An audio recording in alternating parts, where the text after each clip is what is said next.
Buendia to Nasugbu. So, kung ikaw naman ay magbabiyahe mula Buendia papuntang Nasugbu, maaari kang sumakay ng DLTB bus mula alas 4 ng umaga hanggang alas 10 ng gabi, at dadaan ang bus sa may Aguinaldo Highway at Tagaytay at Lian bago dumating sa Nasugbu. Ang isa pang option mo mula Buendia papuntang Nasugbu, kung ikaw naman ay dadaan sa may Kaibiyang, ay sumakay ng jeep or modern jeep o di kaya ay bus na papuntang PITX at doon sumakay ng St. Gabriel na bus mula PITX papuntang Nasugbu via Kaibiyang.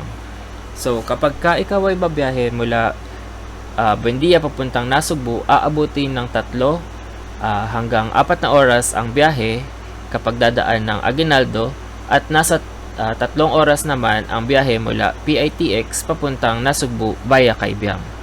Ang isa pang paraan para mag-commute mula Buendia to Nasugbu ay sumakay ng jeep mula Buendia papuntang MRT Taft, at may bus sa may Genesis Terminal, ang San Agustin bus na biyaheng Nasugbu at Balayan.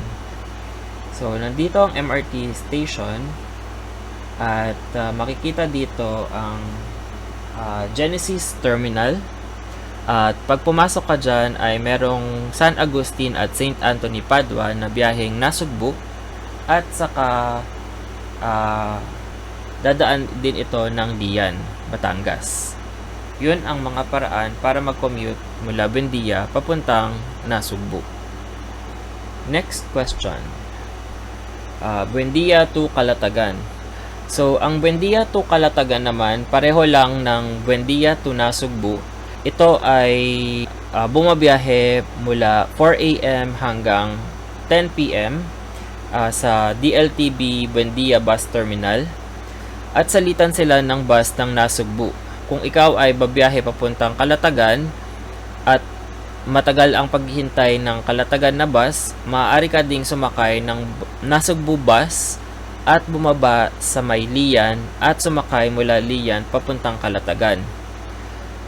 Pwede ka ring sumakay ng bus na papuntang Robinson's Palapala or Dasmariñas, at may van mula Dasmariñas na papuntang Calatagan. Ngunit ito ay hanggang alas 4 o alas 5 lang ng hapon.